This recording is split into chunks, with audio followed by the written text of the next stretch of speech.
Guys, thank you so much for coming on my YouTube channel.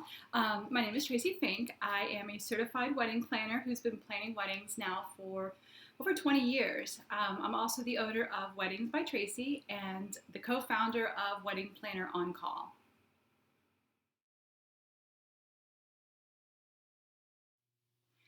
All right, guys, let's talk about one of the things that my couples find challenging, and that is when they're trying to find the perfect photographer for them. There's a lot of amazing photographers out there, and so it's a matter of finding the one that fits your style. But how do you go about doing that? What is your style? What is it that you're even looking for? Well, I've come up with some tips that I know are going to help you through that process to at least narrow down what you're looking for to help you when you're going out there and talking to them. So let's get started.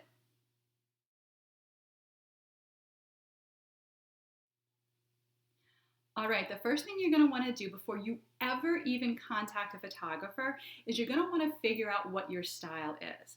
And the best way to do that is to go through Instagram and go through Pinterest and see what really speaks to you, what you really like. I've broken down the different styles. I've got 3 different styles kind of in my style guide that I tell my couples. The first one is if you like the true to life. So that would be the natural lighting, that would be the natural colors, as if you were just to take a photo and you don't do any kind of editing. The second kind is light and airy. So light and airy is more of a brighter, you see more of the whites. It definitely gives you more of that kind of glowy type feel.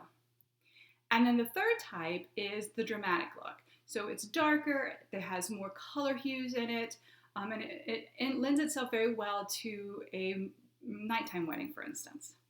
So look at those 3 types and see which one you kind of like. And once you have that, then it gives you the ability to kind of go through the photographers when you're trying to decide who you're interested in to see if they specialize in that style that speaks to you.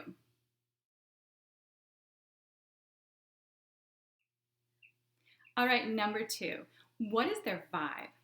I always tell my couples that when they're first talking to a photographer or really any vendor, really pay attention to how they are when it comes to how they talk to you. Are they quick to respond, for instance? Are they engaging? Do they make you feel welcome? Do they answer your questions?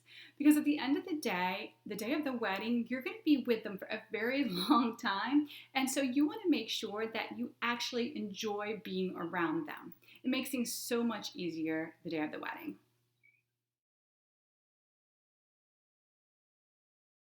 Number 3, do your homework. Now, it's obvious when you're on Instagram or Pinterest that photographers are going to put their best work out there. Of course, we all do. But what you want to do is if you're interested in a photographer, ask to see a whole gallery. So you want to see the outtakes as well as the ones that made it to Instagram and Pinterest. You want to see if that there is a uniformity to the entire gallery, or are there some that are really good and some that are really bad? You want to have that overall view because at the end of the day, you're going to have hundreds of photos and you want to make sure you like most of them.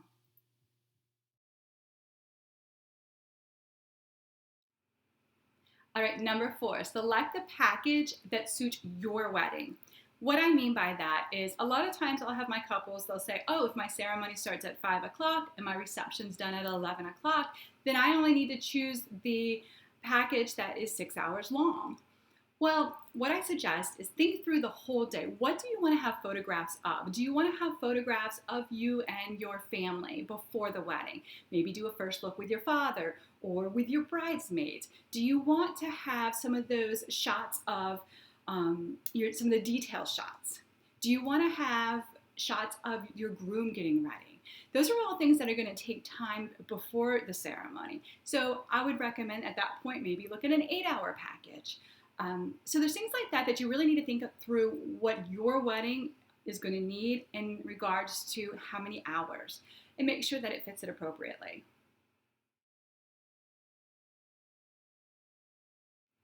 Number 5, don't skip the engagement session.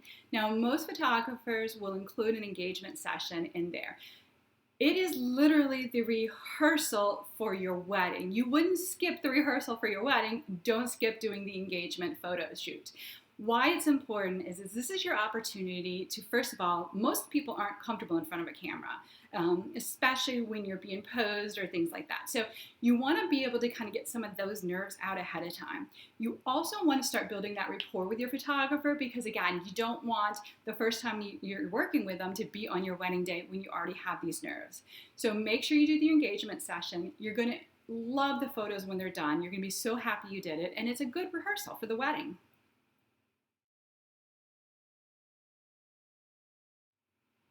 Number 6, timeline, timeline, timeline. Now, anybody that knows me knows I am fanatical about timelines. Why they're important, especially when it comes to the photographer, is let me walk you through a reception. All right, you are just about to do the cake cutting, for instance, but the cake is maybe in an area that's a little bit darker. You don't want to just walk up to the cake and be like, hey, we're cutting it now, and go to cut it. Your photographer's going to need time to come over there, make sure the lighting is set up, make sure that everything is going to be in the best light possible for those photographs. Well, that applies to everything. That applies to the first dance. That applies to if you're going, doing your farewell. Any of those types of events that are going to be happening that you want to have photographs of, you want your photographer to be prepared to know that it's about to happen so that they can make sure that the lighting looks good, that there isn't anything in the way, that they pose you in the way that would look best. So make sure you have a timeline for your photographer and for everybody else, but definitely for the photographer so they know what's going on ahead of time and can plan accordingly.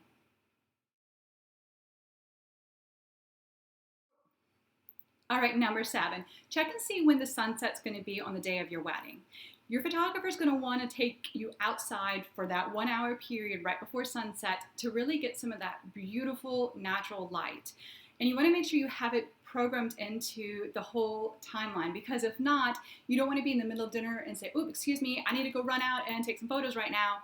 You want to make sure that it is nice and planned. So check that ahead of time before you even choose your ceremony time so that way it works really well through the whole process. All right, guys, those are 7 tips that I know are going to really help you in both choosing your photographer all the way through to the wedding day. If you haven't had a chance yet to follow us on Facebook or Instagram, the links are down below. Also, would love it if you would subscribe to our YouTube channel. We'd really appreciate it. All right, you guys have a good rest of your day. Thank you so much for listening. Bye for now.